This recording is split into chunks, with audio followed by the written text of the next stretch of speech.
ಜೀವನಂ ಗಗನಂ.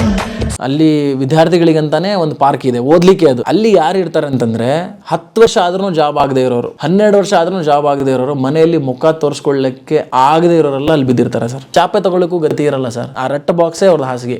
ಅಲ್ಲೇ ಮಲಗಿ ಅಲ್ಲೇ ಎದ್ದು ಬಿಟ್ಟು ಅಲ್ಲೇ ತಿನ್ನೋದು ಸರ್. ಓದ್ಲಿಕ್ಕೆ ಜಾಗ ಇರಲ್ಲ, ಲೈಬ್ರರಿ ದುಡ್ಡು ಕಟ್ಟಕ್ಕಿರಲ್ಲ, ಅಗೇನ್ ಕೋಚಿಂಗ್ ಹೋಗಕ್ಕಿರಲ್ಲ, ಯಾವ್ದು ನೋಟಿಫಿಕೇಶನ್ಗಳಾಗ್ತಿರಲ್ಲ, ಊಟ ಇರಲ್ಲ. ಮನೇಲಿ ಎಷ್ಟಂತ ಕೇಳ್ತೀರಾ? ಕೂದಲೆಲ್ಲ ಉದುರೋಗಿರ್ತದೆ ಸರ್. ಅವ್ರು ಮಾಡೋ ಊಟ ಬೆಳಗ್ಗೆ ಎದ್ದವರು 12:15ವರೆಗೂ ತಿನ್ನಲ್ಲ, ಓದ್ತಾರೆ. 12:15 ಹೋಗ್ಬಿಟ್ಟು ಸೀದಾ ಹೋಗಿ ಒಂದು ಅನ್ನ ತಿಂತಾರೆ, ಅದೇ 10 ರೂಪಾಯಿ. ಒಂದು ಮೆಣಸಿನ್ಕಾಯಿ ಕೊಡ್ತಾರೆ ಅದ್ರ ಮೇಲೆ. ಅದನ್ನ ತಿಂದ್ಬಿಟ್ಟು ಅಗೇನ್ ಅವ್ರು ಸಾಯಂಕಾಲ 7:15ವರೆಗೆ ಏನು ತಿನ್ನಲ್ಲ. ರಾತ್ರಿ ತಿನ್ನೋದೇ 2 ಬಾಳೆಹಣ್ಣು ಅವರು. This is the harsh reality sir. ನೀವು ಬೇಕಾದ್ರೆ ಹೋಗಿ ಚೆಕ್ ಮಾಡಿ, ನಾನು ಹೇಳ್ತಿರೋದು ಸುಳ್ಳಲ್ಲ. ತುಂಬಾ ತಿಳ್ಕೊಂಡಿರೋ ವಿದ್ಯಾರ್ಥಿಗಳು ಸಿಗೋದೇ ಅಲ್ಲಿ ಸರ್. ನಾವೆಲ್ಲ ತುಂಬಾ ಅವ್ರ ಮುಂದೆ ತುಂಬಾ ಕಡಿಮೆ ಸರ್ ಓದಿರೋದು.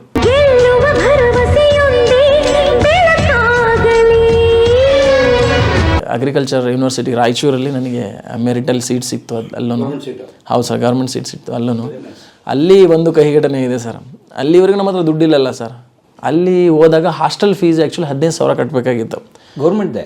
ಗೌರ್ಮೆಂಟ್ ಹಾಸ್ಪಿಟ್ಲಿಗೆ ಡೊನೇಷನ್ ಕಟ್ಟಬೇಕಲ್ಲಿ. Donation in the sense deposit ಅಂದರೆ ಮಾತ್ರ ನಿಮ್ಗೆ ರೂಮ್ ಅಲಾಟ್ ಮಾಡ್ತೀವಿ. ಯಾಕಂದ್ರೆ ನಾಳೆ ನೀವು ವಿದ್ಯಾರ್ಥಿಗಳು ಏನು ಮಾಡಿ ಹೋಗ್ತೀರೋ ಏನು ಮಾಡಲ್ಲ ಗೊತ್ತಿಲ್ಲ. ಹಾಗಾಗಿ ಡೆಪಾಸಿಟ್ ಟೈಪ್ ನಮಗೆ 15,000 ರೂಪೀಸ್ ಡೆಪಾಸಿಟ್ ಇಡೋರು. ನಾವು ಅಡ್ಮಿಷನ್ ಫೀಸ್ ನೋಡಿದ್ದು 1,400 ರೂಪಾಯಿ. 1,400 ತೊಗೊಂಡು 1,400 ರೂಪಾಯಿ ಎಲ್ಲ ಆಗುತ್ತೆ. ಹೋಗಿ ಬರೋಕ್ಕೆ ಬಸ್ ಅವಾಗೆಲ್ಲ ಗೌರ್ಮೆಂಟ್ ಬಸ್ಸಲ್ಲೇ ಹೋಗ್ತಾ ಇದ್ವಿ ನಾವು, ಕುತ್ಕೊಂಡು ಹೋಗೋ ಬಸ್. ಇವಾಗೆಲ್ಲ ಸ್ಲೀಪರ್ ಕೋಚ್ ಬಸ್ಗಳಲ್ಲೆಲ್ಲ ಈಗ ಫೆಸಿಲಿಟೀಸ್ಗಳೆಲ್ಲ ಕೇಳ್ತೀವಿ. ಅವಾಗೆಲ್ಲ ನಾನು ನಮ್ಮಣ್ಣ ಅಡ್ಮಿಷನಿಗೆ ಹೋಗ್ಬೇಕಾದ್ರೆ ಬ್ಯಾಗ್ ಹಾಕೊಂಡು ಸೈಲೆಂಟಾಗಿ ಒಂದು ಸಣ್ಣದು ಇಂಥದ್ದು ಬ್ಯಾಗ್, ಹಡಗಲಿ ಟು ರಾಯಚೂರು ಅಂತೇಳಿ ಅವತ್ತು ನೈಟ್ 10:15 ಬಸ್ಸಿಗೆ ಹತ್ತಿದ್ವಿ ಸರ್ ನಮ್ಮೂರಿಂದ. ನಾವು ತೊಗೊಂಡೋಗಿರೋದೇ 4,000 ರೂಪಾಯಿ ಅಷ್ಟೇ. ನಮ್ಮ ಅಡ್ಮಿಷನ್ ಏನು 1,400 ರೂಪಾಯಿ ಅಡ್ಮಿಷನ್ ಫೀಸು. ಅಲ್ಲಿ ಖರ್ಚಾಗೋದೆ ನಿನಗೆ ಒಂದು 500 ರೂಪಾಯಿ ಕೊಟ್ಟು ಬರೋಕ್ಕೆ ಆಗುತ್ತೆ ಅಂತೇಳಿ ತೊಗೊಂಡೋದು. ನಾನೇ ಅನಿಸುತ್ತೆ ಸರ್ ಚೀಪೆಸ್ಟ್ ಬ್ಯಾಗ್ ಹೋಗಿರೋದಲ್ಲಿ. ಅಲ್ಲಿವರೆಗೆ ನಮಗೇನು ಗೊತ್ತಿಲ್ಲ ಡಿಗ್ನಿಫೈಡ್ ಲೈಫ್ ಅಂತಂದರೆ ಏನು ತೋರಿಸ್ಕೋಬೇಕು ಅಂತೇಳಿ. ಆ ಬ್ಯಾಗನ್ನು ತೊಗೊಂಡೋಗಿಟ್ವಿ. ಎಲ್ಲರೂ ದುಡ್ಡಿರೋರು. ಫಸ್ಟ್ ಅಡ್ಮಿಷನ್ ಒಂದು ಆಯಿತು, ಆದಮೇಲೆ ಹಾಸ್ಟೆಲ್ ಅಂತಂದರು. ಹಾಸ್ಟೆಲಿಗೆ ಫೀಸ್ ಕಟ್ಟಬೇಕಂತಾರೆ. ಯಾರೂ ಇಲ್ಲ ಸರ್ ನಮ್ಮ ಹತ್ರ, ದುಡ್ಡಿಲ್ಲ. ನಮ್ಮ ಅಪ್ಪನ ಹತ್ರ ಕೇಳೋಕ್ಕೂ ಫೋನ್ ಇಲ್ಲ ನಮ್ಮ ಹತ್ರ. ಯಾರ ಹತ್ರನಾದ್ರೂ ಇಸ್ಕೊಟ್ಬಿಡು ಅಂತೇಳಿ. ಅವಾಗ ನಮಗೆ ನೆನಪಾಗಿದ್ದು ನನ್ನ ಫ್ರೆಂಡ್ ಮಹೇಂದ್ರ ಇದ್ನಲ್ಲ, ಅವ್ನ ಫೋನ್ ನಂಬರ್ ನನ್ನರಲ್ಲಿ ಸೇವ್ ಇತ್ತು, ಅಂದರೆ ನನಗೆ ನೆನಪಿತ್ತು. ಆ ನಂಬರ್ನ ಡೈಲ್ ಮಾಡಿದೆ. ಮಹೇಂದ್ರನ ಹತ್ರ ದುಡ್ಡಿಲ್ಲ, ಆದರೆ ಮಹೇಂದ್ರ ಒಂದು ಐಡಿಯಾ ಮಾಡ್ತಾನೆ. ನಾನು ಆಂಜನೇಯ ಸ್ವಾಮಿನ ಯಾಕೆ ನಂಬ್ತೀನಿ ಅಂತಂದರೆ, ಆ ಸಮಯದಲ್ಲಿ ಒಬ್ಬ ಆಂಜನೇಯ ಸ್ವಾಮಿ ಪೂಜಾರಿ ಅವರು ನನ್ನ ಲೈಫಲ್ಲಿ ಎಲ್ಲರೂ ಕನೆಕ್ಟ್ ಹೆಂಗಾಗಿದ್ದಾರೆ ಅಂತಂದರೆ, ಅವರು ಒಂದು ಡಬ್ಗಡಿಯಲ್ಲಿ ಇರ್ತಕ್ಕಂಥ ಏನು ಡಬ್ಗಡಿಗೆ ಇಟ್ಟಿರ್ತಲ್ಲ, ನಾವು ಹುಂಡಿ ಹಾಕ್ತೀವಲ್ಲ, ಆ ಹುಂಡಿಯಿಂದ ತೆಗೆದು 15,000 ರೂಪಾಯಿ ನಮಗೆ ಮನಿ ಆರ್ಡರ್ ಮಾಡ್ತಾರೆ. ಇದ್ದಿದ್ದಿಲ್ಲ ನಮ್ಮ ಹತ್ರ. ಅವತ್ತು ನನಗೆ ಹಾಸ್ಟೆಲ್ಲೇ ಸಿಗಲ್ಲ ಸರ್, ಎಲ್ಲ ಫುಲ್ ಆಗಿಬಿಡ್ತವೆ. ನೆಕ್ಸ್ಟ್ ಡೇ ತೊಗೊಂಡೋಗಿ ನಾವು ಕಟ್ತೀವಿ. ಅದು ಎಲ್ಲಿ ಮಲ್ಕೊತೀವಿ ಅಂತಂದರೆ again doctor B R Ambedkar ಬಾಲಕರ ವಿದ್ಯಾರ್ಥಿ ನಿಲಯ, ಅಲ್ಲಿಂದ ಒಂದು 3 ಕಿಲೋಮೀಟರ್ ದೂರ ನಡ್ಕೊಂಡು ಹೋಗ್ಬಿಟ್ಟು ಅಲ್ಲೇ ಮುದ್ದೆ ಕೊಡ್ತಾರೆ, ಊಟ ತಿನ್ಕೊಂಡು ಅಲ್ಲೇ ಹೊರಗಡೆನೇ ಮಲಗಿ ಪೇಸ್ಟ್ ಮಾಡ್ಕೊಂಡು ನೆಕ್ಸ್ಟ್ ಡೇ ಎದ್ದು ಬರ್ತೀವಿ ನಾವು. ಯಾಕಂದ್ರೆ ಇಲ್ಲಿ ಹಾಸ್ಟೆಲ್ ಸಿಕ್ಕಿರಲ್ಲ, ಯೂನಿವರ್ಸಿಟಿಯಲ್ಲಿ ಕಳಿಸ್ಬಿಡ್ತಾರೆ ಎಕ್ಸ್ಟ್ರಾ ಇರೋರನ್ನೆಲ್ಲ, ಇಲ್ಲ ಹೊರಗಡೆ ಉಳ್ಕೊಳ್ಳಿ ಹೋಗಿ ಅಂದ್ಬಿಡ್ತಾರೆ. ಅಲ್ಲಿ ನಮಗೆ ನೆಕ್ಸ್ಟ್ ಡೇ ಬಂದು ಅಡ್ಮಿಷನ್ ಮಾಡಿದಾಗ ನನಗೆ ಸಿಕ್ಕಿದ್ದು ಉಗ್ರಾಣ. ನನ್ನ ಬ್ಯಾಚ್ಮೆಂಟ್ಗಳಿಗೆ ನೀವು ಕೇಳಿದರೆ ನನಗೆ ಸಿಕ್ಕಿದ ರೂಮು ಉಗ್ರಾಣ ಅಂತಂದರೆ, ಈ ಮುರಿದಿರ್ತಕ್ಕಂಥ ಚೇರು ಟೇಬಲ್ಗಳನ್ನೆಲ್ಲ ಹಾಕಿರ್ತಾರಲ್ಲ, ಆ ರೂಮ್ ಕೊಡ್ತಾರೆ. ಇದೇ ಥರದ ಒಂದು ರೂಮ್ ಕೊಡ್ತಾರೆ ನನಗೆ. ಒಂದು ಒಳಗಡೆ ಟಾಯ್ಲೆಟ್ ರೂಮು ಇರಲ್ಲ, ಆಮೇಲೆ ನಾವು ಮಾಡಿಸ್ಕೊಡ್ತೀವಿ ಅಂತ ಹೇಳ್ತಾರೆ. ಅಲ್ಲಿವರೆಗೆ ಜನರಲ್ ಟಾಯ್ಲೆಟನ್ನು ಯೂಸ್ ಮಾಡಿ ನೀವು ಅಂತ ಹೇಳ್ತಾರೆ. ನಾನು ಅದನ್ನು ಚಾಲೆಂಜ್ ಆಗಿ ತೊಗೊಂಡೆ ಸರ್. 4 ವರ್ಷ ಇದ್ದೆ. 4 ವರ್ಷವೂ ಬೆಸ್ಟ್ ಹಾಸ್ಟೆಲ್ ಅವಾರ್ಡ್ ತೊಗೊಂಡಿದ್ದು ನಾನು ಒಬ್ಬನೇ. ಹಾಸ್ಟೆಲ್ ಮೇಟ್ 4 ವರ್ಷನೂ ಬಿಡಲಿಲ್ಲ ನಾನು. ನನ್ನ ರೂಮ್ ಹೆಂಗಿತ್ತಂದರೆ, ನಾನು ಅಗ್ರಿಕಲ್ಚರಿಸ್ಟ್, ಹಾಗಾಗಿ ನನ್ನ ರೂಮಲ್ಲಿ ಎಲ್ಲೇ ನೋಡಿದ್ರೂ ಪ್ಲ್ಯಾಂಟ್ಸ್ ಇದೆ. ಪ್ಲ್ಯಾಂಟ್ಸ್ ಅಂದರೆ ನನಗೆ ತುಂಬ ಇಷ್ಟ. ನೀವು ಎಲ್ಲೇ ನೋಡ್ರಿ, ನನ್ನ ಬೆಡ್ರೂಮ್ ನೋಡ್ರಿ, ಆ ಬೆಡ್ರೂಮ್ ನೋಡ್ರಿ, ಎಲ್ಲೇ ಹೋಗ್ರಿ ಪ್ಲ್ಯಾಂಟ್ಸು. ಅಲ್ಲಿ ನಾನು ಗಿಡಗಳೆಲ್ಲ ಬೆಳೆಸ್ಬಿಟ್ಟಿದ್ದೆ ಸರ್. ಗಿಡಗಳು ಬೆಳೆಸಿದ್ದೆ. ನನಗಿಷ್ಟ ಅಂತ ಮೊಲಗಳು ಸಾಕಿದ್ದೆ. ಹ್ಯಾಮ್ಸ್ಟರ್ ಅಂತ ಒಂದು ಸಿಗುತ್ತೆ ಇಲ್ಲಿ, ಅದು ತದ್ರೂಪಿ ಆ್ಯಕ್ಚುಲಿ, ಇದು ಕ್ರಾಸ್ ಬ್ರೀಡ್, ಅದು ಬಿಳಿ ಇಲ್ಲಿ ಅಂತ ಹೇಳ್ತಾರಲ್ಲ, ಅದು ಹ್ಯಾಮ್ಸ್ಟರ್ಸ್. ಅದನ್ನು ಸಾಕಿದ್ದೆ ರೂಮಲ್ಲೇ. ಮೊಲಗಳು ಸಾಕಿದ್ದೆ ನಾನು, ಗಿಳಿ ಸಾಕಿದ್ದೆ, ಫಿಶ್ ಸಾಕಿದ್ದೆ. ಬನಿಯನ್ ಟ್ರೀಗಳೆಲ್ಲ ಅವಾಗ ಬೋನ್ಸಾಯಿ ಮಾಡೋದು ಕಲ್ತಿದ್ದಲ್ಲೇ ನಾನು, ಎಕ್ಸ್ಟ್ರಾ ಕೋರ್ಸು. ಈ ಬೋನ್ಸಾಯಿ ಪ್ಲಾಂಟ್ಸ್ಗಳನ್ನೆಲ್ಲ ಮಾಡಿಬಿಟ್ಟಿದ್ದೆ. ನನ್ನ ಬೆಡ್ ಇಷ್ಟು ಬಿಟ್ಟುಬಿಟ್ರೆ ಉಳುಕಿದ್ವೆಲ್ಲ ಪ್ಲಾಂಟ್ಸು ಸರ್. ಒಳಗಡೆ ಬಂದುಬಿಟ್ರೆ ಕಾಡಲ್ಲಿ ಬಂದಿದ್ದೀವನಂತೇಳಿ. ಹಳೇ ಬಿಲ್ಡಿಂಗ್ಗಳೆಲ್ಲಿರ್ತಾವೆ, ರಾತ್ರಿ ಎಲ್ಲ ಹೋಗೋನು ನಾನು. ಆ ಮರಗಳೆಲ್ಲ ಬೆಳೆದಿರುತ್ತಲ್ಲ, ಈ ಯಾವುದು ಬನಿಯನ್ ಟ್ರೀಗಳೆಲ್ಲ ಬೆಳೆದು ಬೇರ್ಗಿಲ್ಲೆಲ್ಲ ಬಿಟ್ಟು ಎಲ್ಲ ಮಾಡಿರ್ತದೆ. ಅದನ್ನೆಲ್ಲ ರಾತ್ರಿ ಎಲ್ಲ ಕುಟ್ಟಿ ಅದನ್ನು ಗೋಡೆ ಹೊಡೆದ್ಬಿಟ್ಟು ಎತ್ಕೊಂಬಂದ್ಬಿಟ್ಟು ಇಲ್ಲಿ ನಾನು ಪ್ಲಾಂಟೇಶನ್ ಮಾಡಿಬಿಟ್ಟು ಅದನ್ನು ಪ್ರೋನಿಂಗ್ ಮಾಡಿ ಬೋನ್ಸಾಯಿ ಮಾಡೋದು, ಅದನ್ನು ಕಲ್ತ್ಬಿಟ್ಟು ಅಲ್ಲಿ ನಾನು ಅರ್ನಿಂಗ್ ಸ್ಟಾರ್ಟ್ ಮಾಡಿದ್ದಲ್ಲೇ. ಬೋನ್ಸಾಯಿ ಮಾಡಿಬಿಟ್ಟು ಪ್ಲಾಂಟ್ ಇದು ದುಡ್ಡು ಮಾಡ್ಬೋದು ಅಂತ ಅಲ್ಲೇ ಗೊತ್ತಾಗಿದೆ. ನನ್ನ ಸೀನಿಯರ್ ಒಬ್ಬರು ಶ್ರೀನಿವಾಸ್ ಸರ್ ಅಂತಿದ್ರು, ಅವ್ರು ಮಾಡೋರು. ಅವರು ಪ್ರೊಫೆಷ್ನಲಿಸಮಲ್ಲಿ ಮಾಡೋರು. ನಾನು ಇದನ್ನೇ ಮಾಡಿಬಿಟ್ಟು ಹೊರಗಡೆ ಹೋಗಿ ಮಾರ್ಕೊಂಡ್ಬರ್ತಿದ್ದೆ. ಇದು 700 ರೂಪಾಯಿ ಇದು 700 ರೂಪಾಯಿ ಅಂತೇಳಿ. ನೀವು ನಂಬಲ್ಲ, ತಿನ್ಕಂದಿ ಅಂತ ಇದೆ ರಾಯಚೂರು, ಅಲ್ಲಿ ನಡ್ಕೊಂಡು ಹೋಗ್ಬಿಡ್ತಿದ್ದೆ ನಾನು ತೊಗೊಂಡು ಒಂದು ಬ್ಯಾಗಲ್ಲಿ. ಅಲ್ಲಿಗೆ ಹೋಗಿ ಮಾರೋದು ದುಡ್ಡು. ತಿನ್ಕಂದಿ ಅಂತ ಈಗಲೂ ಇದೆ ಸರ್ ಅಲ್ಲಿ, ತಿನ್ಕಂದಿ ಅಂತೇಳಿ ರಾಯಚೂರಲ್ಲಿ, ಅದು ಫೇಮಸ್. ಅದು ಒಗ್ಗರಣೆಗೆ ತುಂಬ ಫೇಮಸ್ ಅಲ್ಲಿ. ಸೊ ಅಲ್ಲಿ ದುಡಿಯೋದು ಕಲ್ತಿದ್ದೆ ನಾನು. ಆ ಥರದ್ದು ಮಾಡಿ ನಾನು ಉಗ್ರಾಣ ಕೊಟ್ರು ಅದನ್ನೇ ನಾನು ಮಾಡಿಫೈ ಮಾಡಿಬಿಟ್ಟು ರೂಮ್ ಮಾಡಿದ್ದೆ ಸರ್ ನನ್ನ ಐಡಿಯಾಲಜೀಸ್ ಒಳಗಡೆ. ಸೊ ಡಿಗ್ರಿಯಲ್ಲಿ BSc 4 years. 4 years sir actually. 3 years ಅಲ್ಲ? 3 years ಅಲ್ಲ ಸರ್, 4 years ಡಿಗ್ರಿ ಅದು. ಬಟ್ ನನ್ನ ಪ್ರಕಾರ ಫಾರ್ಮ್ ಸೈನ್ಸ್ಗಳಿಗೆ ಯಾರು ಹೋಗ್ತಾರೆ ಸರ್ ಅವ್ರ ಜೀವನದಲ್ಲಿ ಯಾವತ್ತೂ ಫೇಲ್ ಆಗಲ್ಲ. ಆ ಫಾರ್ಮ್ ಸೈನ್ಸ್ ಅಂತಂದರೆ ಫಿಶರೀಸ್ ಆಗಿರ್ಬೋದು, ಅಗ್ರಿಕಲ್ಚರ್ ಆಗ್ಬೋದು, ಫಾರೆಸ್ಟ್ರಿ ಆಗಿರ್ಬೋದು, ಹಾರ್ಟಿಕಲ್ಚರ್ ಆಗಿರ್ಬೋದು. ಸೊ ಇವ್ರು ಯಾವತ್ತೂ ಜೀವನದಲ್ಲಿ ಫೇಲ್ ಆಗಲ್ಲ. ಅವರಿಗೆ ಅಲ್ಲಿ ಕಲಿಸ್ಕೊಡುವಂಥ ಸಬ್ಜೆಕ್ಟ್ಗಳು ಆ್ಯಸ್ ಪರ್ ಇವತ್ತಿಗೆ ಏನು ಬೇಕಾಗಿದೆ ಎಜುಕೇಷನಲ್ಲಿ ಅದನ್ನಲ್ಲಿ ಕಲಿಸ್ತಾರಂತ ನಾನು ಅನ್ಕೊಂಡಿದ್ದೀನಿ ಸರ್. ಎಕ್ಸಾಂಪಲ್ ನಾವು ಇಂಜಿನಿಯರಿಂಗ್ ಕಂಪೇರ್ ಮಾಡಿದರೆ ಅವ್ರು ಈ ಕಡೆ ಬಂದುಬಿಡ್ತಾರೆ, ಕಂಪ್ಲೀಟಾಗಿ ಡೈವರ್ಟ್ ಆಗ್ತಾರೆ. ಬಟ್ ಫಾರ್ಮ್ ಸೈನ್ಸ್ ಕೋರ್ಸ್ಗಳಲ್ಲೆಲ್ಲ ಹಾಗಿಲ್ಲ.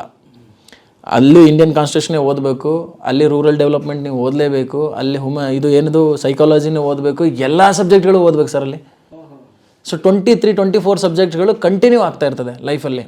ಸೊ ಹಾಗಾಗಿ ಫಾರ್ಮ್ ಸೈನ್ಸ್ ಓದ್ದವನಿಗೆ ಪ್ರಾಕ್ಟಿಕಲ್ ನಾಲೆಜು ಬರುತ್ತೆ, ಅದಾದಮೇಲೆ ಅವನಿಗೆ ಬುಕ್ಕಿನ ನಾಲೆಜು ಕೂಡ ಎಕ್ಸ್ಟ್ರಾಗಿ ಏನಾಗುತ್ತೆ ಅಲ್ಲಿ. ಹಾಗಾಗಿ ಸಿವಿಲ್ ಸರ್ವಿಸ್ ಎಕ್ಸಾಮ್ಗಳನ್ನು ಅವ್ರು ಫೇಲ್ ಆಗಲ್ಲ ಯಾರು, ಎಲ್ಲರೂ ಪಾಸ್ ಮಾಡ್ಕೊತಾರೆ. ನನ್ನ ಬ್ಯಾಚ್ಮೆಂಟ್ಸ್ಗಳು ನಾನು ಬಂದಲ್ಲ, ನಾನು ಅಂದೇ ನಿಮಗೆ 12ಗಿಂತ ಜಾಸ್ತಿ ನಾನು ಜಾಬ್ಗಳನ್ನು ಮಾಡಿದ್ದೀನಿ ಅಂತ. ನನ್ನ ಫ್ರೆಂಡ್ಸ್ಗಳು ಕೂಡ ಇದ್ದಾರೆ, 8 ಜಾಬು, 7 ಜಾಬು, 6 ಜಾಬು ಒಂದೇ ಸಲ ಬಂದಿದ್ವಿ ನಾವೆಲ್ಲ, ಒಂದೇ ಸಲ ಸಬ್ ಇನ್ಸ್ಪೆಕ್ಟರ್ಸ್ ಎಲ್ಲ. ಸೊ ಹಾಗಾಗಿ ಫಾರ್ಮ್ ಸೈನ್ಸ್ ಮಾಡಿದರೆ ಒಳ್ಳೇದು ಅಂತ ಹೇಳಿದ್ದೆ. ಅಲ್ಲಿ ಅಪಾರ್ಚುನಿಟೀಸು ಏನು ಸಿಗುತ್ತೆ ಅಂತಂದರೆ ಗೇಮಿಂಗಲ್ಲಿ ಅಪಾರ್ಚುನಿಟಿ ಸಿಗುತ್ತೆ sir. All India agriculture youth fest ಅಂತ ಇರುತ್ತೆ, all India agriculture sports meet ಅಂತ ಇರುತ್ತೆ. ಸೊ ಅಲ್ಲಿ ನಿಮ್ಮ ಇಂಡಿವಿಜುವಲ್ ಟ್ಯಾಲೆಂಟ್ಗಳನ್ನು ನಾವು ತೋರಿಸ್ಕೋಬೋದು ಅಲ್ಲೆಲ್ಲ.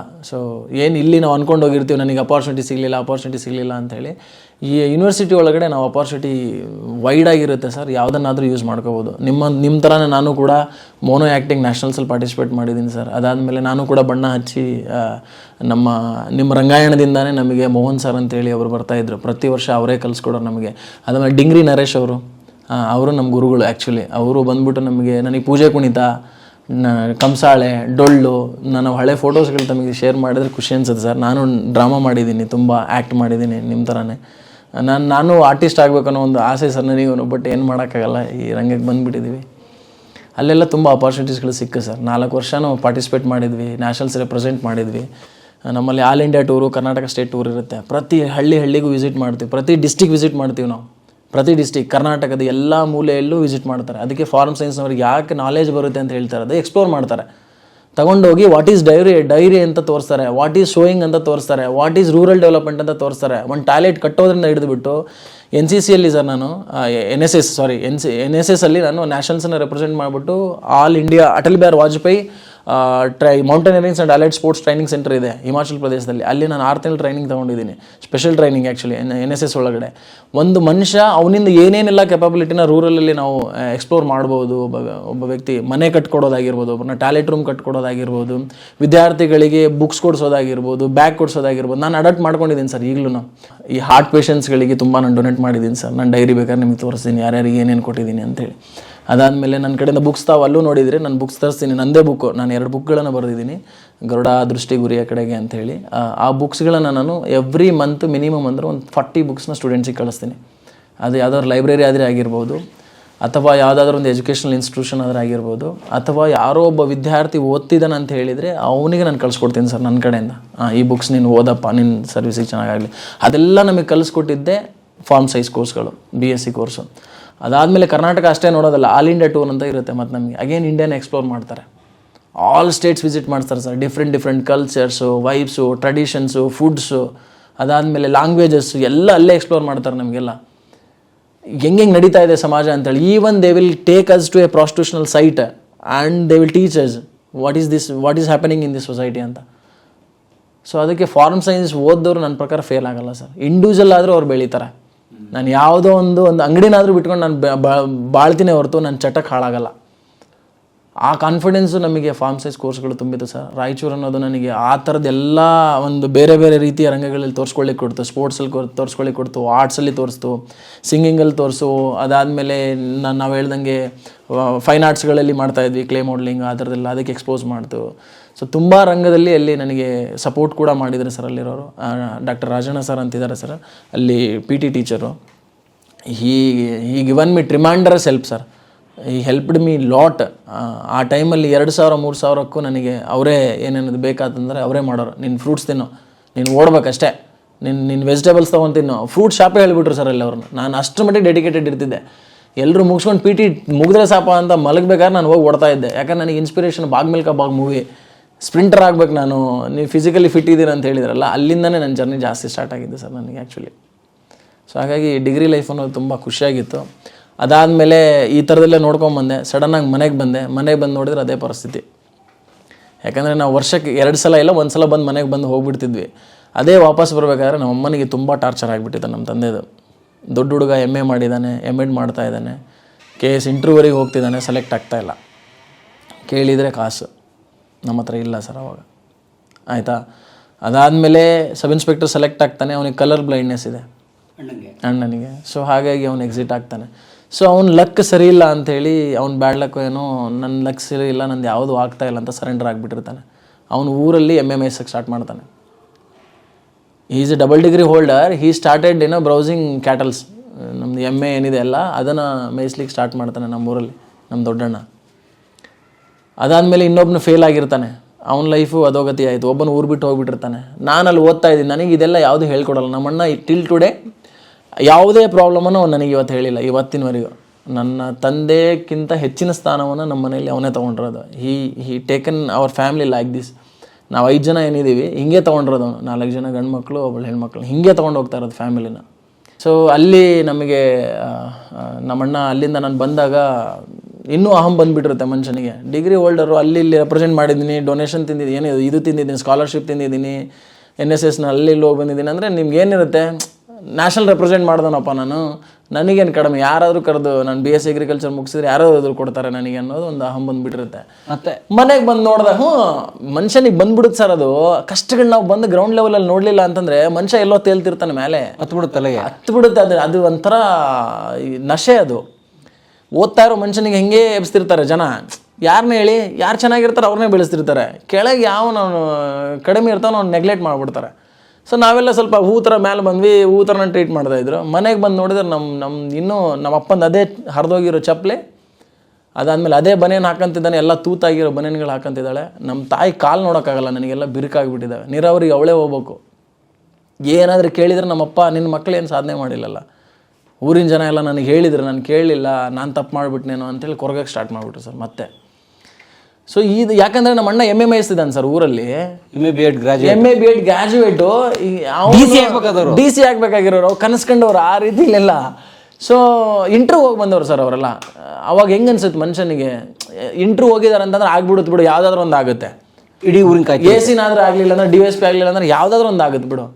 ಇವನಿಗೆ ಏನಂತಂದರೆ FDSD ನಾನು ಹೋಗಲ್ಲ, ವಾರ್ಡನ್ ಹೋಗಲ್ಲ, ನಾನೆಲ್ಲ ಈ ಸಣ್ಣವೆಲ್ಲ ಹೋಗಲ್ಲ, ನನಗೆ ಮಾಡಬೇಕು, ನಾನು ಸೊಸೈಟಿಲಿ ಕೆಲಸ ಮಾಡ್ಬೇಕಾದ್ರೆ ನಾನು DC ಆಗಬೇಕು, ಇಲ್ಲ AC ಆಗಬೇಕು. ಅದು ಅವ್ನ ಮೈಂಡ್ಸೆಟ್ಟು. ಆಯ್ತಪ್ಪ, ಇರೋ ಹೊಲ ಮನೇನಾದರೂ ಮಾರ್ಬಿಟ್ಟು ಏನಾದರೂ ಒಂದು ಮಾಡ್ತೀವಿ ಹೋಗಂತ ನಾನು ದುಡ್ಡಿಗೆ ಹೋಗಲ್ಲ. ನಾನು ದೇವ್ರನ್ನ ನಂಬಿದ್ದೀನಿ, ಸರಸ್ವತಿ ನಂಬಿದ್ದೀನಿ, ಆ ಬುಕ್ನ ನಂಬಿದ್ದೀನಿ. ಅದು ಎಲ್ಲಿವರೆಗೆ ಕರ್ಕೊಂಡು ಹೋಗೋದು ಅಲ್ಲಿವರೆಗೆ ಹೋಗ್ತೀನಿ. ಮದುವೆ ಮಾಡ್ಕೊಂಡು ನಾನು ಮದುವೆ ಮಾಡ್ಕೊಳ್ಳಲ್ಲ. ಈ ಥರದ್ದೆಲ್ಲ ಚಾಲೆಂಜ್ಗಳು ಬಂದಾಗ ಅಮ್ಮನಿಗೆ ಹಾಕೋರು ಯಾರಿಲ್ಲ, ದುಡ್ಡು ಬಿಟ್ಟು ತರೋರು ಯಾರಿಲ್ಲ, ಅಡುಗೆ ಮಾಡೋರು ಯಾರಿಲ್ಲ. ಆವಾಗ ನನಗೆ ಮತ್ತೆ ಹಾಗೆ ಟರ್ನಿಂಗ್ ಪಾಯಿಂಟ್ ಸಿಗುತ್ತೆ. ನಮ್ಮ ಅಣ್ಣ ತೊಗೊಂಡೋಗ್ಬಿಟ್ಟು, ಯಾಕೋ ನೀನು ಒಬ್ಬನೇ ಅನಿಸುತ್ತೆ ನಮ್ಮ ಮನೆಯಲ್ಲಿ ಏನಾದರೂ ಮಾಡೋನು, ಇದನ್ನು ಬಿಡು, ಧಾರವಾಡ ನಡಿ ಅಂತ ಹೇಳ್ತಾರೆ. ಆಫ್ಟರ್ BSc AG ನಡಿ ಧಾರವಾಡಕ್ಕೆ ಹೋಗೋಣ ಅಂತ. 1819 ನಾನು BSc AG ಮುಕ್ತಾಯ ಆಗಿದ್ದು. ಸೊ 18th ಸೆಪ್ಟೆಂಬರ್ 2018, 18 ಸೆಪ್ಟೆಂಬರಲ್ಲಿ ಮುಗಿಯುತ್ತೆ. ಯಾವ ವರ್ಷ?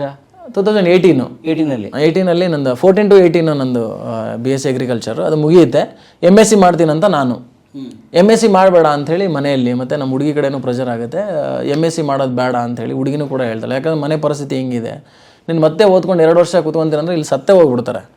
ನಾನು ಹೋಗ್ಬಿಡ್ತೀನಿ ಅಂತ ತಂದೆ ಹೇಳ್ತಾನೆ. ನಿನ್ನ ಕಾಟ ತಾಳಾರ್ದ ಸರ್. ನಮ್ಮ ಕಡೆ ಇದೆ ಸರ್, ಗಂಡು ಮಕ್ಕಳು ಹಾಗೆ ಕಾಡ್ಸೋದು ಹೆಣ್ಮಕ್ಳನ್ನ, ಅದೇ ರೀತಿ ಟ್ರೀಟ್ ಮಾಡೋದು. ಮಕ್ಕಳಂದರೆ ನಿಂದೇ ಮಕ್ಕಳು ಅಂತ ಹೇಳ್ತಾರೆ ಹೊರತು ನಮ್ಮ ಮಕ್ಕಳು, ನಾನು ನೋಡ್ಸಿದ ಮಕ್ಕಳು ಅಂತ ಹೇಳಲ್ಲ. ಸಾಧನೆ ಮಾಡಿಬಿಟ್ರೆ ನನ್ನ ಮಗ ಅಂತ ಹೇಳ್ತಾರೆ. ಯಾಕಂದ್ರೆ ನಮ್ಮ ಸೈಡೆಲ್ಲ ಕುಡುಕರು ಸರ್. ಎಲ್ಲ ಚಟಗಳಿಗೂ ನೀವೆಲ್ಲ ಥರ ಚಟಗಳು ನೋಡ್ಬೇಕಂದ್ರೆ ಉತ್ತರ ಕರ್ನಾಟಕಕ್ಕೆ ಬರ್ಬೇಕು ನೀವು. ಮನೆ ಪರಿಸ್ಥಿತಿಗಳು ಏನೇ ಇದ್ದರೂ ನಾನು ಕೊಟ್ಟಿದ್ದು ಮಾತಾಡ್ತೀನಿ ಅಲ್ಲಿ. ನನ್ನ ಹತ್ರ 8 ಅಣಿನೂ ಇರಲ್ಲ ಸರ್, ಆದರೂ ನಾನು ಕೊಟ್ಟಿದ್ದು ಮಾತಾಡ್ತೀನಿ ಅಲ್ಲಿ. ಹಂಗೆ ನಡೀತಾ ಇರುತ್ತೆ ಅಲ್ಲೆಲ್ಲ. ಎಲ್ಲ ಹೆಣ್ಮಕ್ಳುಗಳೇ ನೋಡ್ಕೊಳ್ಳೋದು. ಹಾಗಾಗಿ ನಮ್ಮ ತಾಯಿಗೂ ಕೂಡ ಆವಾಗ ತುಂಬ ಟಾರ್ಚರ್ ಆಗಿಬಿಟ್ಟಿರುತ್ತೆ. ಒಂದು ಸಂಬಂಧಿಕರ ಟಾರ್ಚರು, ಬಿಕಾಸ್ ಆಫ್ ಇದು ಪ್ರಾಪರ್ಟಿ ಇಶ್ಯೂಸು. ನಮ್ಮ ತಂದೆ ತಾಯಿಗೇನು ಕೊಡಲ್ಲ ಅಂಥೇಳಿ. ಅದಾದಮೇಲೆ ಇನ್ನೊಂದು ನಮ್ಮ ತಂದೆಯಿಂದ, ಯಾಕಂದ್ರೆ 4 ಜನ ನಿಮಗೆ ಓದಿಸ್ದೆ, ನೀವೇನು ಸಾಧನೆ ಮಾಡಲಿಲ್ಲ, ಎಲ್ಲರೂ ಹಾಳಾಗೋಗ್ಬಿಟ್ರಿ ಅಂತ ಅವನು. ಅದಕ್ಕೆ ತೊಗೊಂಡು ಹೋದ ಸರ್ ನಮ್ಮಣ್ಣ. ಬಂದ್ಬಿಡು, ನಾನು ಬಂದ್ತೀನಿ ನಿನ್ನ ಜೊತೆ ಅಂತೇಳಿ ವೆಂಟು ಧಾರವಾಡ. ನನ್ನ ಮನಸ್ಸಲ್ಲಿ ಅಕ್ಷರವನ್ನು ನಾಟುವ ರೀತಿಯಲ್ಲಿ ಏನಾದರೂ ನಾನು ರೂಢಿ ಮಾಡ್ಕೊಂಡಿದ್ದೆ ಅಂತಂದರೆ ಅಲ್ಲೇ ಧಾರವಾಡದಲ್ಲಿ, ಆ ಮಣ್ಣಲ್ಲೇ ಆ ಸ್ವಾದ ಇದೆ ಅಂತ ಅನಿಸುತ್ತೆ. ಧಾರವಾಡ ನನ್ನ ಜನ್ಮಭೂಮಿ ಆಗದೇ ಇದ್ರೂ ಪರವಾಗಿಲ್ಲ, ನನ್ನ ಏನಪ್ಪ ಅಂತಂದರೆ ಬದುಕನ್ನು ರೂಪಿಸಿದ ಭೂಮಿ ಅದು. ಅದನ್ನು ವಿದ್ಯಾಕಾಶಿ ಅಂತ ಕರೀತಾರೆ. ಎಷ್ಟೋ ವಿದ್ಯಾರ್ಥಿಗಳ ಭವಿಷ್ಯವನ್ನು ಅಲ್ಲಿ ರೂಪಿಸಿದೆ ಸರ್ ಆ ಮಣ್ಣು. ಅದಾದಮೇಲೆ ಎಷ್ಟೋ ವಿದ್ಯಾರ್ಥಿಗಳಿಗೆ ಜೀವನವನ್ನು ಕೊಟ್ಟಿದೆ ಈಗಲೂ ಕೂಡ. ಎಷ್ಟೋ ವಿದ್ಯಾರ್ಥಿಗಳು ಅಲ್ಲಿ ತಮ್ಮ ಜೀವನವನ್ನು ವೇಸ್ಟ್ ಮಾಡಿಕೊಂಡು ಕೂಡ ಇವಾಗಿನ ಕಾಲದಲ್ಲಿ ಅಲ್ಲಿ ಬದುಕ್ತಿದ್ದಾರೆ. ಅಂಥ ಭೂಮಿ ಅದು. ಸೊ ಅಲ್ಲಿ ನಾವು ಕಲ್ತಿದ್ದದೆ. ಹಾಗೇನು ನಮ್ಮ ಅಣ್ಣ ರಿಯಾಲಿಟಿ ಗೊತ್ತಾಗಬೇಕಲ್ವ ನನಗೆ, ತೊಗೊಂಡೋಗೋನು ಅಲ್ಲಿ ಮಹಾತ್ಮ ಗಾಂಧೀಜಿ ಉದ್ಯಾನವನ ಅಂತ ಇದೆ KCD ಕಾಲೇಜಲ್ಲಿ, KUD ಕರ್ನಾಟಕ ಯೂನಿವರ್ಸಿಟಿಯಲ್ಲಿ ಧಾರವಾಡದಲ್ಲಿ. ಅಲ್ಲಿ ವಿದ್ಯಾರ್ಥಿಗಳಿಗಂತಾನೆ ಒಂದು ಪಾರ್ಕ್ ಇದೆ, ಓದಲಿಕ್ಕೆ, ಅದು ಜನರು ಅಡ್ಡಾಡ್ಲಿಕ್ಕಲ್ಲ. ಅಲ್ಲಿ ವಿದ್ಯಾರ್ಥಿಗಳಿಗೋಸ್ಕರನೇ ಉದ್ಯಾನವನ ಮಾಡಿದ್ದಾರೆ. ಅದನ್ನು ಮಹಾತ್ಮ ಗಾಂಧೀಜಿ ಉದ್ಯಾನವನ ಅಂತ ಹೆಸರಿಟ್ಟಿದ್ದಾರೆ. ಅಲ್ಲಿ ಯಾರು ಇರ್ತಾರೆ ಅಂತಂದರೆ 10 ವರ್ಷ ಆದ್ರೂ ಜಾಬ್ ಆಗದೆ ಇರೋರು, 12 ವರ್ಷ ಆದ್ರೂ ಜಾಬ್ ಆಗದೆ ಇರೋರು, ಮನೆಯಲ್ಲಿ ಮುಖ ತೋರಿಸ್ಕೊಳ್ಳೋಕ್ಕೆ ಆಗದೆ ಇರೋರೆಲ್ಲ ಅಲ್ಲಿ ಬಿದ್ದಿರ್ತಾರೆ ಸರ್. ಸರ್ ನೀವು ಅಲ್ಲಿ ಒಂದು ಸಲ ಭೇಟಿ ಕೊಡಿ ಸರ್. ನಿಮಗೆ ಕರ್ನಾಟಕದಲ್ಲಿ ಇರ್ತಕ್ಕಂತಹ ವಿದ್ಯಾರ್ಥಿಗಳು ತುಂಬ ತಿಳ್ಕೊಂಡಿರೋ ವಿದ್ಯಾರ್ಥಿಗಳು ಸಿಗೋದೇ ಅಲ್ಲಿ ಸರ್. ನಾವೆಲ್ಲ ತುಂಬ ಅವ್ರ ಮುಂದೆ ತುಂಬ ಕಡಿಮೆ ಸರ್ ಓದಿರೋದು. ಆ ವಿದ್ಯಾರ್ಥಿಗಳನ್ನು ನೀವು ಒಂದ್ಸಲ ನೀವು ಹೋಗಿ ಬೇಕಿದ್ರೆ ಅಲ್ಲಿ ಮಾಡುವಂತಹ ಪಾಠ ಯಾವ ಉಪನ್ಯಾಸಕರು ಮಾಡಲ್ಲ. ಅಲ್ಲಿ ಬೋಧನೆ ಮಾಡುವಂಥ ಎಕ್ಸ್ಪೀರಿಯೆನ್ಸು ಯಾರು ಅಷ್ಟು ಕಷ್ಟದ ಎಕ್ಸ್ಪೀರಿಯೆನ್ಸ್ನ ಅನುಭವಿಸಿರಲ್ಲ ಆ್ಯಸ್ ಎ ಸ್ಟೂಡೆಂಟ್ ಆಗಿ. ಪಾರ್ಕಲ್ಲಿ ಸರ್ ಅಲ್ಲಿ ಒಂದು ಚಾಪೆ ತೊಗೊಳಕ್ಕೂ ಗತಿ ಇರಲ್ಲ ಸರ್. ಏನು ತೊಗೊಂಡಿರ್ತಾರೆ ಅಂತಂದ್ರೆ ನಮ್ಮ ಶೀಟ್ ಇರುತ್ತೆ ಗೊತ್ತಾ, ಪ್ಲೇಬಿಡ್ದು ಒಂದು ಸೀಟ್ ಇರುತ್ತೆ ಗೊತ್ತಿದೆ, ಈ ಬಿಯರ್ ಬಾಟಲ್ದು, TV ಮಾರಿರೋರ್ದು ರಟ್ ಬಾಕ್ಸು, ಆ ರಟ್ ಬಾಕ್ಸೇ ಅವ್ರದ್ದು ಹಾಸಿಗೆ. ಅಲ್ಲೇ ಮಲಗಿ ಅಲ್ಲೇ ಎದ್ದುಬಿಟ್ಟು ಅಲ್ಲೇ ತಿನ್ನೋದು ಸರ್. ಅದು ತಿನ್ನೋದನ್ನ ಹೇಳ್ತೀನಿ. ರಾತ್ರಿ ಹೋಗ್ತಾರೆ ಎಲ್ಲಾದರೂ ಒಂದು ರೂಮ್ ಕಡೆ ಇರುತ್ತೆ. ಅದು ಹೆಂಗೆ ರೂಮ್ ಅಂತಂದರೆ 6 ಜನ 7 ಜನ ಸೇರಿ ಓನ್ಲಿ ಮಲ್ಕೊಳ್ಳಿಕ್ಕೆ ಅಂತೇಳಿ ಒಂದು ರೂಮ್ ಮಾಡ್ಕೊಂಡಿರ್ತಾರೆ ಅಷ್ಟೇ. ಅದು ಒಂದು ಸೈಡ್ ಮಲಗಬೇಕಷ್ಟೇ, ಇಲ್ಲಾಂದ್ರೆ ಟೆರಸ್ ಮೇಲೆ ಮಲ್ಕೊಂಡು ಓಡ್ಬರ್ಬೇಕು. ಮತ್ತೆ ಓದ್ಲಿಕ್ಕೆ ಜಾಗ ಇರಲ್ಲ, ಲೈಬ್ರರಿಗೆ ದುಡ್ಡು ಕಟ್ಟೋಕ್ಕಿರಲ್ಲ, ಹಾಗೇನು ಕೋಚಿಂಗ್ ಹೋಗೋಕ್ಕಿರಲ್ಲ, ಯಾವುದು ನೋಟಿಫಿಕೇಷನ್ಗಳು ಆಗ್ತಿರಲ್ಲ, ಊಟ ಇರಲ್ಲ. ಮನೇಲಿ ಎಷ್ಟಂತ ಕೇಳ್ತೀರಾ? ಸ್ಟಾರ್ಟಿಂಗ್ 3 ತಿಂಗಳು ಹಾಕ್ತಾರೆ ಮನೆಯವರು, 6 ತಿಂಗಳು ಹಾಕ್ತಾರೆ, 7ನೇ ತಿಂಗಳಿಗೆ ಕೇಳ್ತಾರೆ ಬಂದ್ಬಿಡಪ್ಪ ವಾಪಸ್ ಅಂತ. ಬಟ್ ಜಿಲ್ಲಿರೋ ವಿದ್ಯಾರ್ಥಿಗಳು ಬರಲ್ಲ, because of their bad luck ಏನೋ ಗೊತ್ತಿಲ್ಲ. ಧಾರವಾಡದ ಆ ಉದ್ಯಾನವನದಲ್ಲಿ ಕಾಣುವಂಥ ಎಲ್ಲ ವಿದ್ಯಾರ್ಥಿಗಳು ಅವರೇ. 10 ವರ್ಷ 12 ವರ್ಷ ಸರ್, ಕೂದಲೆಲ್ಲ ಉದುರೋಗಿರ್ತದೆ ಸರ್. ಈ ವಿದ್ಯೆನ ನಂಬಿಬಿಟ್ಟು ಅವ್ರ ಭವಿಷ್ಯನ ಏನೋ ಒಂದು ರೂಪಿಸ್ಕೊಳ್ಳೋಣ ಅಂತೇಳಿ ಹೋಗಿರ್ತಾರೆ. ಬಟ್ ಅದು ಮಿಸ್ಮ್ಯಾಚ್ ಆಗಿಬಿಟ್ಟಿರುತ್ತೋ, ಮಿಸ್ಗೈಡ್ ಆಗಿಬಿಟ್ಟಿರುತ್ತೋ ಗೊತ್ತಿರಲ್ಲ. ಆಮೇಲೆ ರಿಯಲೈಸ್ ಆಗಿರುತ್ತೆ ಅವ್ರಿಗೆ. ಅವರೆಲ್ಲ ಬೇರೆ ವಿದ್ಯಾರ್ಥಿಗಳಿಗೆ ಬೋಧನೆ ಮಾಡ್ತಿರ್ತಾರಲ್ಲಿ, ಲೈಫ್ ಹಿಂಗಿತ್ತು ಹಿಂಗಾಯಿತು ಇದನ್ನು ಹೇಳ್ಕೊತಿರ್ತಾರೆ. ಹೌದು ಸರ್, ಅವ್ರು ಅದಕ್ಕಂತಾನೆ ಇಲ್ಲಿ ಕುಂತಿರ್ತಾರೆ. ಇನ್ನೂ ಒಂದು ಯಾವುದೋ ನೋಟಿಫಿಕೇಶನ್ ಆಗ್ಬೋದು, ಏಜ್ ರಿಲ್ಯಾಕ್ಸೇಷನ್ ಆಗ್ಬೋದು ಅನ್ನೋ ಒಂದೇ ಒಂದು ಭರವಸೆ ಮೇಲೆ ಕಾಯ್ಕೊಂಡು ಕುಂತಿರ್ತಾರೆ ಸರ್. ಸರ್ ಅವ್ರು ಮಾಡೋ ಊಟ KUD ಕಾಲೇಜಲ್ಲಿ 10 ರೂಪಾಯಿ ಕೊಟ್ಟರೆ ರೈಸ್ ಕೊಡ್ತಾರೆ. ಬೆಳಗ್ಗೆ ಎದ್ದವರು 12:15ವರೆಗೂ ತಿನ್ನಲ್ಲ, ಓದ್ತಾರೆ. 12:15 ಹೋಗ್ಬಿಟ್ಟು ಸೀದಾ ಹೋಗಿ ಒಂದು ಅನ್ನ ತಿಂತಾರೆ, ಅದೇ 10 ರೂಪಾಯಿ. ಅದಕ್ಕೆ ಮತ್ತೆ ಸಾಂಬಾರು ಹಾಕೊಂಡು ಚಟ್ನಿ ಹಾಕೊಂಡು ತಿಂತಾರೆ, 10 ರೂಪಾಯಿ. ಒಂದು ಮೆಣಸಿನ್ಕಾಯಿ ಕೊಡ್ತಾರೆ, ಅದ್ರ ಮೇಲೆ ಮಿರ್ಚಿ ಅಂತೀವಲ್ಲ, ಮಿರ್ಚಿ ಕೊಡ್ತಾರೆ. ಅದನ್ನು ತಿಂದುಬಿಟ್ಟು ಅಗೇನ್ ಅವ್ರು ಸಾಯಂಕಾಲ 7:15ವರೆಗೆ ಏನೂ ತಿನ್ನಲ್ಲ. ರಾತ್ರಿ ತಿನ್ನೋದೇ 2 ಬಾಳೆಹಣ್ಣವರು. This is the harsh reality sir. ನೀವು ಬೇಕಾದ್ರೆ ಹೋಗಿ ಚೆಕ್ ಮಾಡಿ, ನಾನು ಹೇಳ್ತಿರೋದು ಸುಳ್ಳಲ್ಲ. ಎಷ್ಟೋ ವಿದ್ಯಾರ್ಥಿಗಳು ಇದೇ ಜೀವನವನ್ನು ಅಲ್ಲಿ ಸಾಗಿಸ್ತಿದ್ದಾರೆ ವರ್ಷಗಟ್ಟಲೆ ಸರ್. ಮಲ್ಗಕ್ಕೂ ಜಾಗ ಇರಲ್ಲ ಅಲ್ಲೆಲ್ಲ, ಪಾರ್ಕ್ಗಳಲ್ಲೇ ಕುತ್ಕೊಂಡು ಪಾರ್ಕ್ಗಳಲ್ಲೇ ಓದ್ಬಿಟ್ಟು ಆ ವಿದ್ಯೆನ ಅಷ್ಟು ನಂಬ್ಕೊಂಡ್ಬಿಟ್ಟಿರ್ತಾರೆ. ಆ ಸರಸ್ವತಿ ನಮಗೆ ಒಲ್ದಿದ್ರು ನಮಗೆ ಯಾಕೆ ಬಾಡ್ಲಕ್ಕೆ ಕಾಡ್ತಾ ಇದೆ ಅಂತ.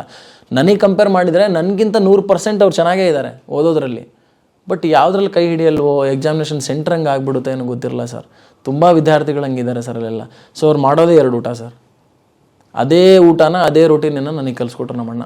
ನಾನು ಮಾಡಿದ ಜಯನಗರದಲ್ಲಿ ನಾನು ಮಾಡಿರ್ತಕ್ಕಂತಹ ರೂಮಿಂದ ಅಲ್ಲಿಗೆ ನಡ್ಕೊಂಡು ಹೋಗಲಿಕ್ಕೆ 4.25 ಕಿಲೋಮೀಟರ್ ಆಗೋದು. Every day have to walk. ನಮ್ಮಣ್ಣ ಅನ್ನೋನು, you will become a physically fit they, it will help indirectly to your physical exam. ನೀನು ದಿನ ನಡಿ, ಇಲ್ಲ ಓಡ್ಕೊಂಡು ಬಾ, ಇಲ್ಲ ಓಡ್ಕೊತ ಹೋಗು. ನೀನು ತಿನ್ನೋದೇ 2 ಊಟ. ನೈಟ್ ಬರಬೇಕಾದ್ರೆ ಅಲ್ಲಿ ಮಧ್ಯಾಹ್ನ ತಿನ್ನು, ಅದನ್ನು ನೋಡು, ಆ ರಿಯಾಲಿಟಿನ ನೋಡು. ಇದು ಲೈಫ್ ಆ್ಯಕ್ಚುಲಿ. ನೀನು ಅಲ್ಲಿ ಎಂಜಾಯ್ ಮಾಡಿ ಬಂದಿದ್ದಲ್ಲ ಡಿಗ್ರಿ ಕಾಲೇಜಲ್ಲಿ, ಆಯಿತಾ? ಇದು ಹ್ಯಾಶ್ ರಿಯಾಲಿಟಿ. ನಮ್ಮ ದೇಶದಲ್ಲಿ ಎಜುಕೇಷನ್ ಹಿಂಗಿದೆ, ಪರಿಸ್ಥಿತಿಗಳೆಲ್ಲ ಹಿಂಗಿದೆ, ಜಾಬ್ ಸಿಸ್ಟಮ್ ಹಂಗಿದೆ, ಅನ್ಎಂಪ್ಲಾಯ್ಮೆಂಟ್ ಈ ರೀತಿ ಕಾಡ್ತಾ ಇದೆ. ನೀನು ಹೆಂಗಾರು ಮಾಡಿ ಎಕ್ಸಿಟ್ ಇದ್ರಲ್ಲಿ ಓದಂದ್ರೆ ನಾನು ಹೆಂಗೆ ಓದಲಿ, ಇದ್ರಲ್ಲಿ ಯಾವುದೋ ಒಂದು ಜಾಬ್ ತೊಗೊಂಡ್ರೆ ಈ ಕಾಂಪಿಟೇಷನ್ ಒಳಗಡೆ ನೀನು ಹೆಂಗೆ ಫೈಟ್ ಮಾಡ್ತೀಯ ನೋಡು ಅಂತೇಳಿ ಅಲ್ಲಿ ದಿನ ಬಿಡೋರು. ಅದು ಹಂಗೆ ನೋಡೋಕೆ ಹೋದ್ರೆ ಒಂಥರ ಇದು ಅನಿಸ್ತಿರೋದು ಅಖಾಡದ ಥರ. ಇಷ್ಟು ಜನ ಪೈಲ್ವಾನ್ಗಳು ರೆಡಿ ಆಗ್ತವ್ರೆ, ನೀನು ಈಗ ಹೋಗಿ ಸೇರ್ಕೋ, ನೀನು ತಾಕತ್ತಿದ್ರೆ ನೀನು ಗೆದ್ದು ಬಾ ಅನ್ನಂಗೆ. ಆ ತಾಕತ್ ಏನಂತಂದ್ರೆ ಸರ್, ಭಾಳ ಮಂದಿ ಎಜುಕೇಷನಲ್ಲಿ ಎಕ್ಸ್ಪೀರಿಯನ್ಸ್ ಇದ್ದವ್ರು ಅಲ್ಲಿ ಕುಂತವ್ರೆ ಸರ್. ಅವ್ರು ನೋಡಿದ್ರೆ ಭಯ ಅನ್ಸುತ್ತೆ ನಮಗೆ. ಹಳೆ ಪೈಲವಾನ್ಗಳು ಕೂತವ್ರೆ. ನಾನು ಬರೀ ಇಂಡಿಯನ್ ಕಾನ್ಸ್ಟಿಟ್ಯೂಷನ್ ವಿಧಿ 21 ಬಗ್ಗೆ ಅಷ್ಟೇ ನಾನು ಮಾತಾಡ್ತಾ ಇದ್ರೆ, ಆ ಮನುಷ್ಯ ಅದರ ಹಿಸ್ಟ್ರಿ ಹೇಳ್ಬಿಟ್ಟು ಅದು ಹೆಂಗೆ ಹುಟ್ಟಿತು, ಯಾರು ತಂದ್ರು, ಯಾವ ಕಾನೂನು ಅಡಿಯಲ್ಲಿ ಯಾವ ದೇಶದಿಂದ ತಂದಿದ್ದಾರೆ, ಇದು ಯಾವಾಗ ಇದನ್ನ ಸೇರಿಸಿದ್ರು ಅಂತ ಎಲ್ಲ ಹೇಳ್ಬಿಡುವಂಥವ್ರು ಟ್ಯಾಲೆಂಟೆಡ್ ಇರ್ತಾರೆ ಅಲ್ಲಿ. ಅಷ್ಟು ಓದ್ಬಿಟ್ಟವ್ರೆ. ಹಿಡ್ಕೊಂಡು ಹೋಗ್ತಾ ಇದ್ದೀರಾ. ಫಸ್ಟ್ ಪೇಜ್ ಎಲ್ಲ ಒಂದು ಪದ ಅಷ್ಟೇ, ವಿಧಿ 21 ಅಂತ ಅಷ್ಟೇ ನಾನು ಓದ್ತಾ ಇರೋದು. ಅವ್ರು ಕುಡಿದ್ಬಿಟ್ಟವ್ರೆ, ಎಲ್ಲ ಕುಡಿದ್ಬಿಟ್ಟವ್ರೆ ಸರ್. ಆದ್ರೂ ಜಾಬ್ ಸಿಗ್ತಾ ಇಲ್ಲ. ನಾನು ನಮ್ಮ ಅಣ್ಣಗೆ ಬಂದು ಅದೇ ಕ್ವಶನ್ ಹೇಳೋದು, ಅಲ್ಲ ಮರಿ ಅವರೆಲ್ಲ ಆ ರೇಂಜಿಗೆ ತಿಳ್ಕೊಂಡಿದ್ದಾರೆ, ನಾನು ಅವ್ರಿಗೆ ಫೈಟ್ ಮಾಡೋಕ್ಕಾಗಲ್ಲ, ನಾನು ಎಜುಕೇಷನ್ ಸಿಸ್ಟಮಲ್ಲಿ ಹೆಂಗೆ ಬದುಕಲಿ, ನಾನು ಹೆಂಗೆ ಗೆಲ್ಲಿ, ನೀನು ಹೇಳು ಅಂತೇಳಿ. ಹಂಗಾರೆ ನನಗೆ ಇಷ್ಟು ದಿನ ನೀವು ಹೇಳ್ತಿದ್ರಲ್ಲಪ್ಪ, ಇವಾಗ ಹೇಳು ನೀನು ರಿಯಾಲಿಟಿ. ಜಾಬ್ ಮಾಡ್ಕೊತಿಲ್ಲ ನೀನು, ನಿನಗೆ ಇದಿಲ್ಲ ಅದಿಲ್ಲ ಅಂತ ನನಗೆ ಕ್ವಶನ್ ಮಾಡ್ತಿದ್ದೆಲ್ಲ. ನಾವು ಯು ರೈಸ್ ಎ ಕ್ವಶನ್, ನಿನ್ನ ಪಾಡಿಗೆ ನೀನು ಮಾಡ್ಕೊ ಅಂತ ನನಗೆ ಪಾಯಿಂಟ್ ಔಟ್ ಮಾಡಿದಾಗ ಅವಾಗ ಮತ್ತೆ ನನ್ನ ಅಹಂ ಇಳೀತು. ನಮ್ಮ ಅಣ್ಣಗೆ ಬೈತಾ ಇದ್ವಿ ನಾವೆಲ್ಲ. ಆ್ಯಕ್ಚುಲಿ ತಂದೆನೂ ಬೈಯೋನು, ತಾಯಿನೂ ಬೈಯೋನು, ನಾವು ಬೈಯೋರೆ. ನೀನೇ ಸೇರಲಿಲ್ಲ, ನೀನು ಓದಿದೆ ಸರಿಯಾಗಿರ್ತಿದ್ದೆ, ನೀನು ಮುಂದಕ್ಕೆ ಹೋಗಿದ್ರೆ ನಾವೇನೊಂದು ಆಗ್ತಿದ್ವಿ ಅಂತ. ಆ ರಿಯಾಲಿಟಿ ಚೆಕ್ ಮಾಡಿಕೊಂಡು 1 year ಒಳಗಡೆ ಕಂಟಿನ್ಯೂ ಸ್ಟಡಿ ಸರ್. ಬೆಳಗ್ಗೆ 4 ಗಂಟೆಗೆ ಎದ್ವಿ ನಾವು ಅಂತಂದರೆ, 4 ಜನ ಇದ್ವಿ ನಾವು, ಒಂದು ಲೇಡಿ ಇದ್ದರು, 3 ಜನ ಗಂಡು ಮಕ್ಕಳಿದ್ವಿ ನಾವು. 4 ಗಂಟೆಗೆ ಎದ್ವಿ ನಾವು ಅರ್ಲಿ ಮಾರ್ನಿಂಗ್ ಅಂತಂದರೆ, ಸೀದಾ ನೈಟ್ 9:30-10 ಗಂಟೆವರೆಗೆ ನಮ್ದು ಏನೂ ಕೆಲಸ ಇಲ್ಲ. No friends, no tea, no coffee, ಏನಿಲ್ಲ. ಅಲ್ಲಿ ವಿದ್ಯಾರ್ಥಿಗಳು ಏನು ಮಾಡ್ತಾರೆ ಧಾರವಾಡದಲ್ಲಿ ಅಂತಂದರೆ, ಅವ್ರಿಗೆ ಕಿವಿ ಮಾತೇನಂತಂದರೆ, ರಾತ್ರಿ ಓದ್ತಾರೆ, ಬೆಳಗ್ಗೆ ಎದ್ದೇಳ್ತಾರೆ, 10 ಗಂಟೆಗೆ ಎದ್ದುಬಿಟ್ಟು ಟಿಫನ್ ಮಾಡ್ಕೊಂಡು ವಾಪಸ್ ಬರ್ತಾರೆ, ಮತ್ತೆ 2 ಗಂಟೆಗೆ ಹೋಗಿ ಊಟ ಮಾಡ್ತಾರೆ, ಮಲಗ್ತಾರೆ, 5:00 ಎದ್ದೇಳ್ತಾರೆ, ಮತ್ತು ಸ್ವಲ್ಪ ಓದ್ತಾರೆ, ಟೀ ಬ್ರೇಕಿಗೆ ಅಂತ ಹೋಗ್ತಾರೆ, ವಾಪಸ್ ಬರ್ತಾರೆ, ಮತ್ತೆ ಮಲಗ್ತಾರೆ. ಅಂದರೆ ಅಲ್ಲಿ ಫ್ರೆಂಡ್ ಸಿಸ್ಟಮನ್ನು ಬೇರೆ ರೀತಿಯಲ್ಲಿ ಡೆವಲಪ್ ಮಾಡ್ಕೋಬೇಕಾಗುತ್ತೆ. ಅರ್ಲಿ ಯಾರು ಎದ್ದೇಳ್ತಾರೆ ಅವ್ರು 100% ಸಕ್ಸೀಡ್ ಆಗ್ತಾರೆ. ಹಂಗಂತ ಲೇಟ್ ನೈಟ್ ಓದೋರೆಲ್ಲ ಆಗಲ್ಲ ಅಂತ ಹೇಳೋದಲ್ಲ, ಬಟ್ ನಮ್ಮ ಎಕೋ ಸಿಸ್ಟಮಿಗೆ ಅದು ಆಪೋಸಿಟ್ ಅಂತ ನನ್ನ ಪ್ರಕಾರ. ಅದು ಸೈಂಟಿಫಿಕಲಿ ಹೇಳೋದಾದರೆ, ಅರ್ಲಿ ಮಾರ್ನಿಂಗ್ ನಾವು 3:50ಗೆ ಹೇಳ್ತಿದ್ವಿ, 4 o'clock ಅಂದರೆ ವಾಶ್ರೂಮ್ ಗಿಶ್ರೂಮ್ ಎಲ್ಲ ಯೂಸ್ ಮಾಡಿಕೊಂಡು ನಾವು ಮಲಗ್ತಿದ್ದಿದ್ದು ಲೈಬ್ರರಿ ಒಳಗಡೆ. SUPSCಯ ಲೈಬ್ರರಿ ಒಳಗಡೆ ಟೀಚಿಂಗ್ ಒಂದು, ಅಲ್ಲೇ ನನ್ನ ಬೆಡ್ಡು. ನಾನು ಸೆಲೆಕ್ಟ್ ಆಗಿಬಿಟ್ಟು 2ನೇ ಸಲ ಹೋಗೋವರೆಗೂ ನನ್ನ ಬೆಡ್ ಅಲ್ಲೇ ಇತ್ತು. ಸಬ್ ಇನ್ಸ್ಪೆಕ್ಟರ್ ಆಗಿಬಿಟ್ಟು ನಾನು 2ನೇ ಸಲ ಅಲ್ಲಿ ಆ್ಯಸ್ ಎ ಚೀಫ್ ಗೆಸ್ಟ್ ಹೋಗೋವರೆಗೂ ನನ್ನ ಬೆಡ್ ಅಲ್ಲೇ ಇತ್ತು. Because I wanted to show the students where we slept, ನಾವೆಲ್ಲಿ ಇದ್ವಿ. ಆ ಬೋರ್ಡ್ನ ಯುಟಿಲಿಟಿ ಮಾಡ್ಕೋಬೇಕಲ್ಲ ಸರ್. ನಮ್ಮ ಹತ್ರ ಲೈಬ್ರರಿ ಇದ್ದಿದ್ದಿಲ್ಲ, ಫೆಸಿಲಿಟಿಗೆ ದುಡ್ಡು ಇದ್ದಿದ್ದಿಲ್ಲ ನಮ್ಮ ಹತ್ರ ಕೊಡಲಿಕ್ಕೆ, ಆಯಿತಾ. ಸೊ ಅಲ್ಲಿ ಆ ಬೋರ್ಡನ್ನು ಯುಟಿಲೈಸ್ ಮಾಡ್ಕೊಳ್ಳಿಕ್ಕೆ ನಮ್ಗೆ SUPSC ಅವರು ಒಂದು ಅವಕಾಶ ಮಾಡಿಕೊಟ್ರು ಆ ಟೈಮಲ್ಲಿ. ಅಂದರೆ ರವಿ ಡಿ ಚರಣನ್ ಅವ್ರದ್ದು ಒಂದು ಇನ್ಸ್ಟಿಟ್ಯೂಷನ್ ಇತ್ತು ಸರ್. ಅಲ್ಲಿ ಕೋಚಿಂಗ್ ಎಲ್ಲ ಮುಗಿದು 8 ಗಂಟೆಗೆ ಹೋಗ್ಬಿಡೋರಲ್ವಾ, ನಾವು ಬೇಗ ಎದ್ದು 9 ಗಂಟೆ 10 ಗಂಟೆವರೆಗೆ ಓದ್ಕೊಳ್ಳಿಕ್ಕೆ ಅಲ್ಲಿ ಅವಕಾಶ ಮಾಡಿಕೊಡೋರು ನಮಗೆಲ್ಲ. ಯಾಕಂದರೆ ನಮಗೆ ಬರ್ದು ಪ್ರಾಕ್ಟೀಸ್ ಮಾಡ್ಬೇಕಂತಂದ್ರೆ ಅಗೇನ್ ಬುಕ್ಕು ಬಫ್ ಪೇಪರಿಗೆಲ್ಲ ದುಡ್ಡು ಇರ್ತಿರ್ಲಿಲ್ಲ. ಸೊ ನಾವೆಲ್ಲ ಹೋಗ್ಬೇಕು, ಅದೇ ಬೋರ್ಡ್ ಮೇಲೆ ಬರೀತಿದ್ವಿ. ಆ ಅವಕಾಶ ಮಾಡಿಕೊಟ್ರು. ಅಲ್ಲೇ ಮಲಗ್ತಿದ್ವಿ ನಾವು ರಾತ್ರಿ ಎಲ್ಲ. ಯಾಕಂದ್ರೆ ನಾನು ನಮ್ಮ ಅಣ್ಣನಿಗೆ ತುಂಬ ಸಣ್ಣದದು ರೂಮು. ಅಲ್ಲೇ ಗ್ರೂಪ್ ಡಿಸ್ಕಷನ್ ಎಲ್ಲ ಮಾಡ್ಕೊಂಡು ಮಾಡಿದ್ವಿ. ನಾವು 4 ಜನನೂ ಸಬ್ ಇನ್ಸ್ಪೆಕ್ಟರ್ ಆದ್ವಿ ಸರ್. ಬಿಡಲಿಲ್ಲ, 4 ಜನನೂ ಆಗಬೇಕಂದ್ರೆ ಆಗಬೇಕು, ಆದ್ವಿ, ಬಿಡಲಿಲ್ಲ ನಾವು. ಅಂದರೆ ನಿಮ್ಮ ಅಣ್ಣ ನಿಮ್ಮನ್ನು ಕರ್ಕೊಂಡು ಧಾರವಾಡಕ್ಕೆ ಬಿಟ್ಟಿದ್ದು ಕಾಂಪಿಟೇಟಿವ್ ಎಕ್ಸಾಮ್ ಓದು ಅಂತ. ಯಾಕಂದರೆ ಜಾಬ್ ತೊಗೊಳೋರು ಯಾರಿಲ್ಲ ಸರ್, ನೀನೇ ಮಾಡ್ಬೇಕು. ಯಾಕಂದರೆ ನೀನು ಸ್ವಲ್ಪ ಇಂಗ್ಲೀಷ್ ಬರುತ್ತೆ, ಟ್ರಾನ್ಸ್ಲೇಟ್ ಮಾಡ್ಕೊತೀಯಾ, BSc ಅಗ್ರಿಕಲ್ಚರ್ ಓದಿದೆಯಾ, ಅವೇ ಸಬ್ಜೆಕ್ಟ್ಗಳಲ್ಲಿ ಸ್ವಲ್ಪ ಇದ್ದಾವೆ, ಕನೆಕ್ಷನ್ ಕೊಡುತ್ತೆ, ಹಾಗಾಗಿ ಓದ್ಕೊಂಡ್ಬಿಡು ಅಂತ. ಸೊ ನಮಗೆ ಈಸಿ ಆಯಿತು ಸರ್, ನಾನು ಮಾಡ್ಕೊಂಡ್ಬಿಟ್ಟೆ. ಬಟ್ ಯಾವುದು ಕೋಚಿಂಗ್ ಕ್ಲಾಸ್ಗೆ ಹೋಗಿಲ್ಲ? ಯಾವುದೂ ಹೋಗಲಿಲ್ಲ ಸರ್. ಅದರಲ್ಲಿ ನಾನು ಮತ್ತೆ ಅಂಬೇಡ್ಕರ್ ಅವ್ರನ್ನ ನೆನೆಸ್ಕೋಬೇಕು. ಅಲ್ಲಿ ಫ್ರೀ ಕೋಚಿಂಗ್ ಅಂತ ಮಾಡ್ತಾರೆ ಸರ್ ವಿದ್ಯಾರ್ಥಿಗಳಿಗೆ, ಸರ್ಕಾರದಿಂದ ಒಂದು ಈಗಲೂ ಇದೆ. ಫ್ರೀ ಕೋಚಿಂಗ್ ಎಕ್ಸಾಮ್ ಅಂತ ನಡೆಸ್ತಾರೆ ಸೋಷಲ್ ಡಿಪಾರ್ಟ್ಮೆಂಟಿಂದ. ಈಗ ಎಲ್ಲ ಕ್ಯಾಟಗರಿಯವರಿಗೂ ಕೊಡ್ತಾರೆ, 2B ಆಗಿರ್ಬೋದು, 3B, ಜನರಲ್ ಕ್ಯಾಟಗರಿ ಎಲ್ರಿಗೂ ಇದೆ. ಸೊ ಅದನ್ನು ಯುಟಿಲಿಟಿ ಮಾಡ್ಕೊಂಡಿವಿ ನಾವೆಲ್ಲ. ಅದು ಹೆಂಗೆ ಅಂದರೆ, ಆ ಎಕ್ಸಾಮ್ ಪಾಸ್ ಆದರೆ ಅವಾಗ ನಮಗೆ 5,000 ರೂಪಾಯಿ ಇತ್ತು ತಿಂಗಳಿಗೆ. 5,000 ರೂಪಾಯಿ ಕೊಡೋರು ತಿಂಗಳಿಗೆ. ಕೋಚಿಂಗ್ ಹೋಗ್ಬೇಕಾಗಿತ್ತು. ನನಗೆ ಜೈಸ್ ಆಗುತ್ತೆ, ನಾನು ಆ್ಯಕ್ಚುಲಿ ಜೈಸಲ್ಲಿ ಬರಲ್ಲ, ಅಲ್ಲೇ ಕ್ಲಾಸಿಕ್ ತೊಗೊಂಡು ಕ್ಲಾಸಿಕ್ ಎಜುಕೇಷನ್ ಅಂತಿತ್ತು ತೊಗೊಂಡು ನಾನು ಕ್ಲಾಸಿಕಿಗೆ ಹೋಗ್ತಾ ಇರಲಿಲ್ಲ. ಯಾಕಂದರೆ ಅವಾಗ ಮತ್ತೆ 3 ತಿಂಗಳಲ್ಲಿ ನಾನು ಟೈಮ್ ವೇಸ್ಟ್ ಮಾಡೋಕ್ಕೆ ಇಷ್ಟ ಇರ್ತಿರ್ಲಿಲ್ಲ.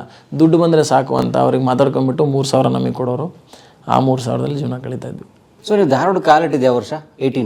2018 ಅಂದರೆ 19 ಸರ್. 19 ಕಾಲಿಟ್ರೆ.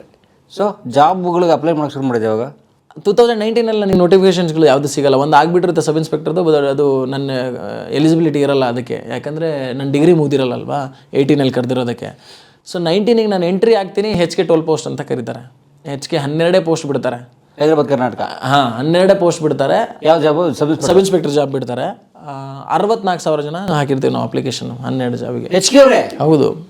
8 ಜಿಲ್ಲೆಯವರು 64,000 ಜನ ಹಾಕಿದ್ರು. ಯಾಕಂದರೆ ಆ ಟೈಮಲ್ಲಿ ಯಾವುದೂ ನೋಟಿಫಿಕೇಶನ್ ಇರಲ್ಲ, ಅದು ಒಂದೇ ಬಿಡ್ತಾರೆ, ಎಲ್ಲರೂ ತೊಗೊಂಡೋಗಿ ಅದನ್ನು ಹಾಕಿಬಿಡ್ತಾರೆ. ನಮ್ಮ ಅಣ್ಣಗೆ ಇದೆ, ಈಗ ಮೊನ್ನೆ ಬಿಟ್ಟಿದ್ದಾರೆ ಮತ್ತೆ ಬ್ಯಾಂಗ್ಳೂರ್ ಸಿಟಿಗೆ ಎಷ್ಟು ಈ ಮತ್ತೆ ನೋಟಿಫಿಕೇಶನ್ ಆಗಿದೆ ಅಲ್ಲ ನೋಡಿ ಹೆದರ್ ಬಿಡ್ತಾರೆ ಆ್ಯಕ್ಚುಲಿ ವಿದ್ಯಾರ್ಥಿಗಳು. ಹಂಗೆ ಹೆದರಬಾರ್ದು. 12ರಲ್ಲಿ ನಿನಗೆ ಬೇಕಾಗಿರೋದು ಏನು ಅಷ್ಟೇ, ಒಂದು ಜಾಬ್. ಒಬ್ಬ ಕಾಂಪಿಟೇಟಿವ್ ಫೀಲ್ಡಲ್ಲಿ ಇಳಿದಿರ್ತಕ್ಕಂತಹ ಸ್ಪರ್ಧಾಕಾಂಕ್ಷಿ ಏನು ಹೇಳ್ಕೋಬೇಕಂದ್ರೆ, ನಾನು ಅದಕ್ಕೆ ಧುಮುಕ್ತಾ ಇದ್ದೀನಿ ಅಂತಂದರೆ ಯಾವುದ್ರಿಗೋಸ್ಕರ ಒಂದು ಜಾಬು. ಆ ಜಾಬ್ ಒಂದೇ, ಅದು 1 ಕರಿತಾನೋ 100 ಕರಿತಾನೋ ಗೊತ್ತಿಲ್ಲ. Your capability is you just crack it, ಆಯಿತಾ? ಅದನ್ನು ನೀನು ತಗೊಳ್ಳಿ ಅಷ್ಟೇ. ಅದಕ್ಕೆ ನೀನು ಏನು ಎಫರ್ಟ್ ಹಾಕಬೇಕು ಅದನ್ನು ಮಾಡಬೇಕಷ್ಟೇ. ಎಲ್ಲರೂ ಹಾಕ್ತಿರೋದಕ್ಕಿಂತ ಡಿಫ್ರೆಂಟಾಗಿ ಹಾಕಬೇಕಷ್ಟೇ. ಅಲ್ಲಿ ಸಿವಿಲ್ ಸರ್ವಿಸ್ ನೋಡೋದೇ ನೀನೇನು ಡಿಫ್ರೆಂಟ್ ಕಿತ್ತವಾಗ್ತಿದೆಯಾ ಇದರಲ್ಲಿ ಅಂತ ಅಷ್ಟೇ. ಸೊ ನಮ್ಮಣ್ಣ ಅಪ್ಲಿಕೇಶನ್ ಹಾಕ್ಸ್ತಾನೆ, ನಾನು ಅಲ್ಲೂ ಹೇಳ್ತೀನಿ ದುಡ್ಡಿದ್ದವ್ರಿಗೆ ಬ್ರೋ ಇದೆಲ್ಲ ಸಬ್ ಇನ್ಸ್ಪೆಕ್ಟ್ರಿಗೆ ಯಾರು ಹಾಕ್ತಾರೆ, ಬಡವ್ರ ಮಕ್ಳಿಗೆ ಆಗಲ್ಲ ಅಂತ ಹೇಳ್ತಾರೆ, ಬಿಟ್ಬಿಡೋಣ, ಆಗಲ್ಲ ನನ್ನ ಕೈಲಂತ. ಇಲ್ಲ ನೀನು ಅಪ್ಲಿಕೇಶನ್ ಹಾಕು ಅಂತಾನೆ. ಫಸ್ಟ್ ಅದೇ ಅಪ್ಲಿಕೇಶನ್ ನಾನು ಹಾಕೋದು, HK 12 ಪೋಸ್ಟ್ದೇ ನಾನು ಅಪ್ಲಿಕೇಶನ್ ಹಾಕಿರೋದು. 12 ಅದನ್ನು ಹಾಕಿದೆ ಸರ್. ಅದಕ್ಕಂತ ಪ್ರಿಪ್ರೇಷನ್ ಮಾಡ್ತಾಯಿದ್ದೆ. ಮತ್ತೆ PC ಬಿಡ್ತಾರೆ, ವಾರ್ಡನ್ ಬಿಡ್ತಾರೆ, ಆಯಿತಾ? ವಾರ್ಡನ್ ಅಂತೇಳಿ ನಮ್ಮ ಜೈಲರ್ ಕೆಳಗಡೆ ಕೆಲಸ ಮಾಡ್ತಾರೆ ಕಾರಾಗೃಹದಲ್ಲಿ, ಅದು ಬಿಡ್ತಾರೆ, ಜೈಲರ್ ಬಿಡ್ತಾರೆ. ಅದಾದಮೇಲೆ ಡಿಟೆಕ್ಟಿವ್ ಸಬ್ ಇನ್ಸ್ಪೆಕ್ಟರ್ ಬಿಡ್ತಾರೆ, ಒಂದೇ ಪೋಸ್ಟ್ ಇರುತ್ತೆ, ಅದು ನಮ್ಮ ಬ್ಯಾಚ್ಮೇಟೇ ಆಗಿರೋದು, ಒಂದೇ ಪೋಸ್ಟು. ಅದಾದಮೇಲೆ ವೈರ್ಲೆಸ್ 8 ಬಿಡ್ತಾರೆ. ಅದಾದಮೇಲೆ ಆಮೇಲೆ ಬರ್ತದೆ 40 KSRP, 40 KSISF, ಅದಾದಮೇಲೆ IRB ಬರುತ್ತೆ 40, ಆಮೇಲೆ 300, 200 ಎಲ್ಲ ಬರುತ್ತೆ ಸರ್. ಸೊ ನಾನು ಎಲ್ಲದಕ್ಕೂ ಅಪ್ಲಿಕೇಶನ್ ಹಾಕಿದೆ.